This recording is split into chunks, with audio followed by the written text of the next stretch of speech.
I never imagined that one ordinary winter evening could change the way I saw my family forever. My name is Elise, and I'm 44 years old. For most of my life, it had been just me and my son, Lenny. I raised him on my own, worked through difficult years, and did everything I could to give him a stable life. Now Lenny was 22, studying, working part-time, and trying to figure out what he wanted from his future. We had always been extremely close. Maybe too close. That was something I didn't understand until one cold evening. Lenny came home looking completely exhausted. His shoulders were tense, his face pale, and he barely touched his dinner. "You look terrible," I told him. "I'm just tired, Mom," he replied. "I've been studying all day." The house was unusually cold that night. When I noticed him shivering, I told him to rest for a while. "You can lie down in my room if you want. I'll bring you another blanket." He nodded and quietly went upstairs. A few minutes later, I found him lying on the bed beneath a thick blanket. He looked younger somehow, almost like the little boy who used to come running to me whenever life became overwhelming. I sat beside him for a moment. "You should sleep," I said gently. "I know." He closed his eyes. For several minutes, neither of us spoke. The house was completely silent except for the wind outside. Then Lenny shifted closer, almost instinctively seeking comfort. I placed a hand on his shoulder. "Everything okay?" "I don't know," he whispered. That answer worried me. Lenny had always been independent, but lately he seemed lost. He was dealing with school, work, money, and uncertainty about his future. I realized he had been carrying much more pressure than I had noticed. "You don't have to handle everything alone," I told him. He nodded. For a while, we simply sat there. Then I realized something important. Our relationship had changed. Lenny was no longer a child, and I was no longer supposed to solve every problem for him. I had spent 22 years protecting him, but perhaps I had forgotten to teach him how to stand on his own. Before I could say anything more, the doorbell rang. I got up quickly. Standing outside was our neighbor, Mark. Mark had lived next door for several years. He was friendly, reliable, and always willing to help when something around the house stopped working. "Sorry to bother you," he said. "I noticed the temperature dropping and wondered if your heater was working properly." I smiled. "Actually, the house is freezing." "Then let me take a look." Mark stepped inside. As he checked the heating system, I noticed Lenny standing in the hallway. He wasn't saying anything, but he was watching us carefully. "Everything okay?" I asked him. "Yeah," he replied. His answer sounded different from usual. Mark continued checking the heater. "You've got an issue with the thermostat," he explained. "I'll see if I can fix it." "Thank you," I said.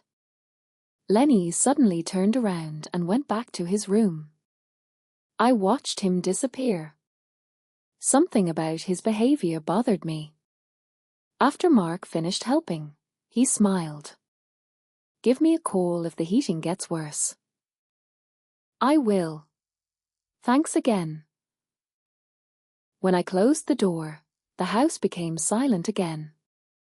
I walked toward Lenny's room and knocked. "Can I come in?" There was a pause. "Yeah." I opened the door. Lenny was sitting on the edge of his bed, staring at the floor. "You've been quiet," I said. "I'm fine." "Lenny, you're not fine." He sighed. I just didn't expect Mark to come over. Why? I don't know. I sat across from him. You can tell me anything. He looked at me for several seconds before speaking. Sometimes I feel like things are changing too fast. I immediately understood what he meant. His entire life was changing. He was becoming an adult. He wanted independence, but at the same time, he still needed the security of home. You're allowed to feel confused, I told him. But you also need to start building your own life. He looked up. I know. I love you more than anything, but that doesn't mean I can carry everything for you. His eyes became watery. I don't want you to think I don't need you. I'll always be your mother, I replied. That will never change. But I also want you to become the man you're capable of being. He nodded slowly. For a moment, neither of us spoke. Then he finally said something that broke my heart. I'm scared. I moved closer, but stopped myself. Instead of immediately fixing the problem, I let him speak. I'm scared I'll fail, he continued. I'm scared I'll disappoint you. And sometimes I don't know who I'm supposed to be anymore. I took a deep breath. Lenny, listen to me. You don't have to become successful overnight. You don't have to have your entire future planned. You just have to take the next step. He wiped his eyes. What if I make the wrong choice? Then you learn from it. He gave a small smile. That's easy for you to say. No, Ia replied. It isn't. I made plenty of wrong choices. That surprised him. I told him about some of the difficult years I had experienced raising him, the mistakes I had made, and the times when I had been terrified that I wasn't doing enough.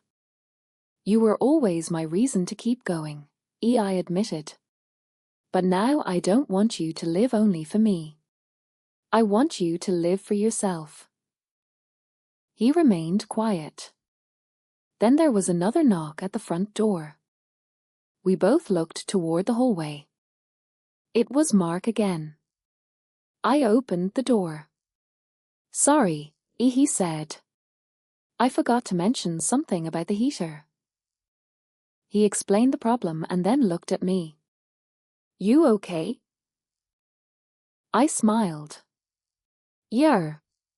We're okay. Mark nodded. As he walked away, I returned to Lenny. This time, something had changed. The tension was gone. He seemed calmer. Mom? Yes? Thanks for talking to me. I smiled. Anytime. He stood up. I think I need to start figuring some things out. I think you do. He walked toward the hallway, then stopped. I love you. I love you too. He went to his room. I remained in the living room, listening to the quiet house. That night taught me something I had never expected to learn. Sometimes love means holding someone close. But sometimes love means knowing when to give them space. For 22 years, I had been Lenny's protector, teacher, supporter, and home. But now he needed something different from me. He needed a mother who could trust him to grow. And I needed to learn that letting go didn't mean losing my son. It meant giving him the chance to become the person I had always hoped he could be.